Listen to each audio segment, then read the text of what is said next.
Assalamualaikum warahmatullahi wabarakatuh. Baik, para mahasiswa sekalian, ya, kita masuk ke pertemuan yang kedua setelah Ibu memberikan kontrak perkuliahan pada minggu lalu.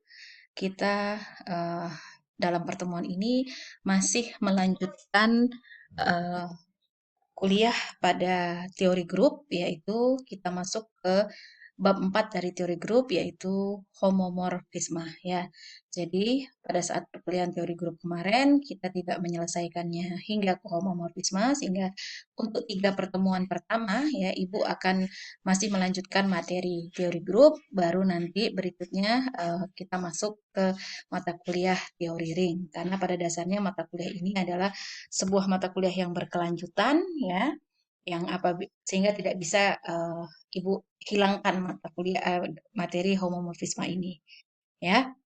Nah, tentunya sebelum memasuki atau mempelajari materi ini, kalian harus melihat kembali, ya, apa yang pernah Ibu jelaskan pada mata kuliah teori grup, khususnya di bab 1 tentang definisi grup, ya.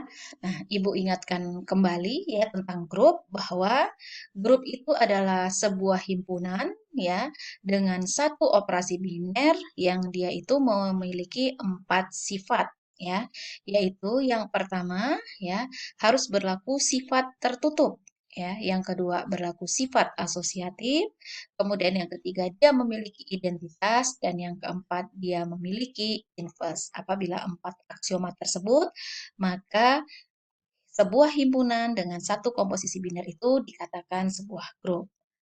Sekarang kita masuk, ya, tentang homomorfisme, ya, khususnya kita akan masuk dulu, kita akan bahas dulu mengenai definisi homomorfisme, ya.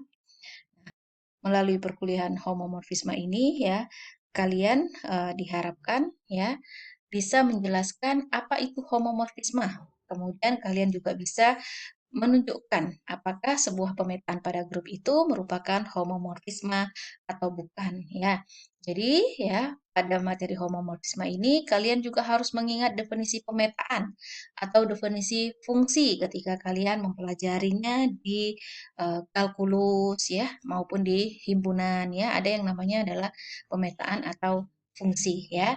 Nah, bedanya, ya, pada homomorfisme ini pemetaan itu dilakukan pada grup, ya. Kalau yang kalian pelajari yang lalu, ya, itu dilakukan dari himpunan ke himpunan, ya. Baik, kita masuk ke definisinya, ya.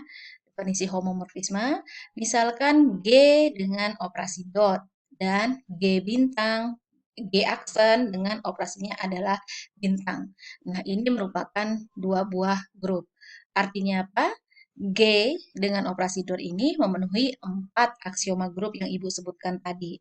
Tertutup, asosiatif, memiliki identitas, dan mempunyai inverse. Nah, demikian juga dengan G aksen dengan operasi bintang ini. Artinya, himpunan G aksen dengan operasi bintang ini memenuhi 4 aksioma grup. Ya, jadi dia adalah 2 buah grup, ya.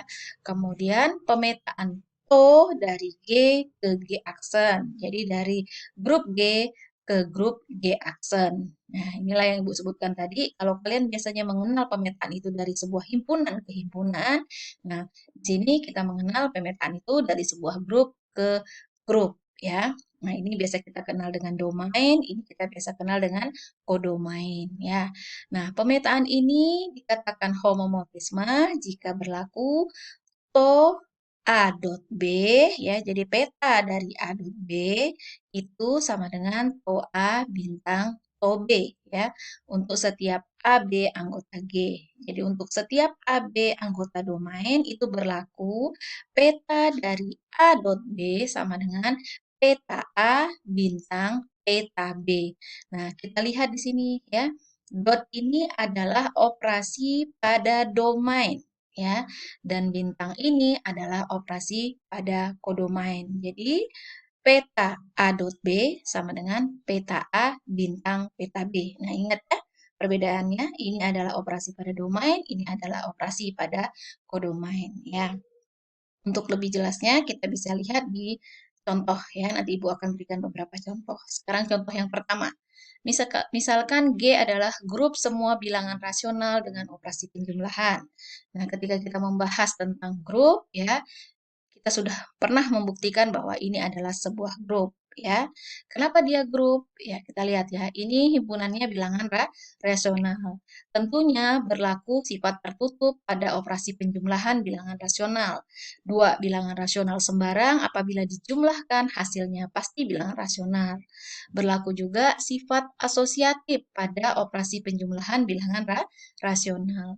Kemudian dia memiliki identitas. Identitasnya adalah 0. Karena sembarang bilangan rasional apabila dijumlahkan dengan 0 menghasilkan dirinya sendiri. Dan setiap bilangan rasional dengan operasi penjumlahan pasti memiliki identitas. Misalnya kalau kita ambil setengah, setengah itu kan bilangan rasional ya, maka eh, inversenya adalah negatif setengah. Ya, kalau kita ambil seribu misalnya ya, seribu juga bilangan rasional, maka inversenya adalah negatif seribu. Ya, nah seperti itu ya. Artinya ya bahwa apa? Bilangan rasional dengan operasi penjumlahan itu adalah sebuah grup. Nah, sekarang ya kita lihat ya di sini G aksennya sama dengan G. Jadi pemetaan itu boleh saja dari grup yang sama, boleh juga dari grup yang berbeda. Seperti pada pemetaan biasa kan kita biasa juga misalnya pemetaan dari himpunan A ke himpunan A ya. Atau misalnya pemetaan dari himpunan A ke himpunan B seperti itu. Jadi boleh sama dan boleh berbeda. Nah, di soal ini pemetaannya pada dua buah grup yang sama, walaupun dituliskan G aksen ya dan G, tapi di sini diberi keterangan G aksennya sama dengan G ya. Kemudian definisi pemetaannya adalah fx sama dengan setengah x ya. Ini maknanya Ibu ingatkan kembali, misalnya kalau kita ambil satu, maka petanya sama dengan setengah. Kalau kita ambil negatif 4, misalnya, maka petanya sama dengan negatif 2 karena setengah kali negatif 4 sama dengan negatif 2. Nah, seperti itu definisi pemetaannya. Nah, kita akan menyelidiki apakah pemetaan ini merupakan homomorfisme grup atau bukan. Ya, kita ambil sebarang X, Y anggota G ya. Dari definisi ini ya, kita peroleh ya dari definisi F kita peroleh kalau X-nya anggota G, maka peta dari Fx ya itu sama dengan setengah X. Nah, kalau Y-nya anggota G, maka Fy-nya sama dengan setengah Y ya. Nah, ya, karena X, Y ini anggota G dan G adalah grup, kalau kita jumlahkan, pasti juga dia merupakan anggota grup tersebut. Karena berlaku sifat tertutup pada grup. Jadi X plus Y anggota G. Maka sesuai dengan definisi pemetaan Fx plus Y, maka dia sama dengan setengah X plus Y. Ya, Ibu harap gak bingung ya.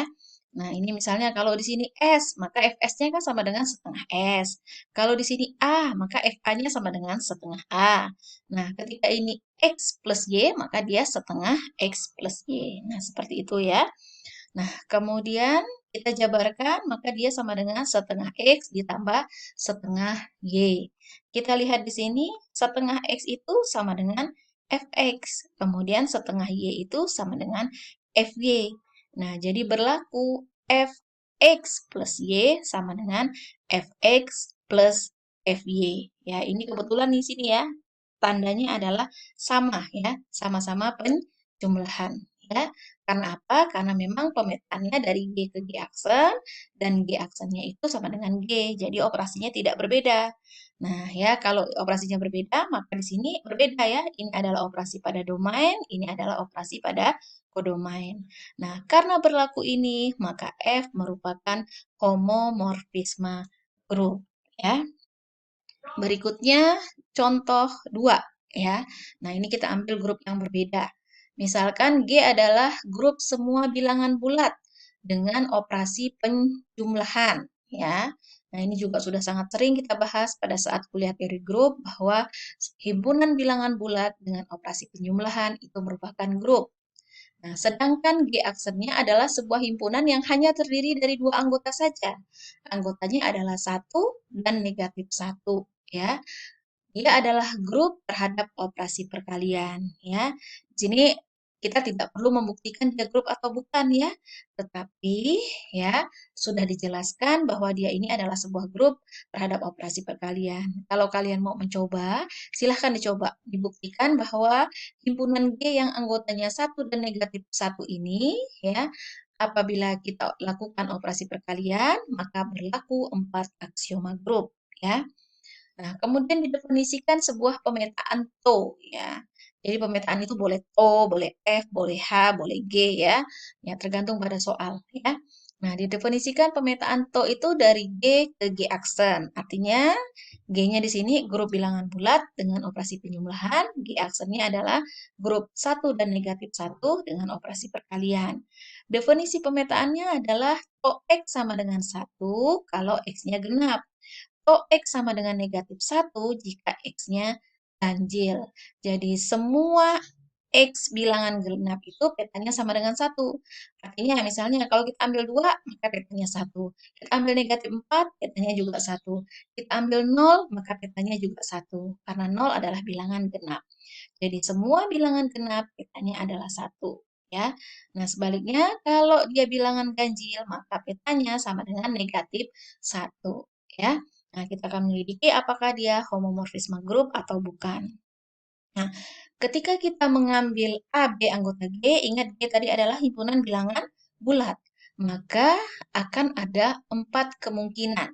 Kemungkinan pertama, A dan B-nya genap. Kemungkinan kedua, A dan B-nya ganjil. Kemungkinan ketiga, bisa saja apa? Salah satu genap, salah satunya ganjil. Misalnya, A-nya genap, B-nya ganjil. Kemungkinan keempat, sebaliknya. A-nya ganjil, B-nya genap. Nah, itu ada 4 kemungkinan apabila kita mengambil A dan B anggota G. Ya. Nah, sekarang kemungkinan yang pertama, kalau A dan B-nya genap, sesuai dengan definisi pemetaannya, kalau A genap, maka TOA A sama dengan 1. Kalau B-nya genap, maka TOA B-nya sama dengan 1. Nah, karena A dan B genap, maka A plus B genap ya. Dua bilangan genap kalau dijumlahkan kan pasti genap, tidak mungkin dia menghasilkan bilangan ganjil. Sesuai dengan definisi pemetaannya, TOA A plus B itu sama dengan 1, karena A plus B ini adalah bilangan genap, jadi petanya sama dengan 1. Nah, di sini TOA plus B itu sama dengan 1. 1 ini bisa kita tuliskan dengan 1 dikali 1. Ya, sehingga di sini kita lihat 1 bisa kita tuliskan sama dengan TOA. 1 yang kedua bisa kita tuliskan sama dengan TOB. Nah, sehingga untuk kasus yang pertama ini atau untuk kemungkinan pertama ini berlaku TOA tambah B sama dengan TOA kali TOB. Ya. Nah, kalau definisi homomorfisme kan ini berlaku nih ya. Ini adalah operasi pada domain, ini adalah operasi pada kodomain. Tapi ini baru kasus kalau A dan B-nya genap. Nah, sekarang bagaimana kalau A dan B-nya ganjil? Ya. Nah, sesuai dengan definisi dari pemetaannya, kalau A-nya ganjil, maka peta dari A itu sama dengan negatif 1. Kalau B-nya ganjil, maka peta dari B itu sama dengan negatif 1. Nah, karena A dan B ini ganjil, kalau kita jumlahkan pasti bilangan genap. Contoh, 1 tambah 3 sama dengan 4. Negatif 3 tambah 5 misalnya ya, maka hasilnya sama dengan 2, maka dia akan menghasilkan genap. Jadi tidak ada dua bilangan ganjil, kalau dijumlahkan hasilnya ganjil. Dua bilangan ganjil pasti hasilnya sama dengan genap. Sehingga TOA plus B-nya sama dengan 1, sesuai ketentuan. Kalau A plus B-nya genap, maka petanya sama dengan 1. TOA plus B sama dengan 1. 1 bisa kita tuliskan sama dengan negatif 1 kali negatif 1. Ya, negatif 1 kali negatif 1 sama dengan 1. Nah, negatif 1 yang pertama bisa kita tuliskan sama dengan TOA. Negatif 1 yang kedua bisa kita tuliskan sama dengan TOB. Ya. Jadi, di sini TOA plus B itu sama dengan TOA kali TOB. Ya. Nah, jadi untuk kasus yang kedua, kalau A, B-nya ganjil juga berlaku sama seperti ini ya. TOA plus B sama dengan TOA kali TOB ya. Nanti berikutnya kita akan melihat kemungkinan yang ketiga, yaitu apabila salah satu genap dan salah satunya ganjil.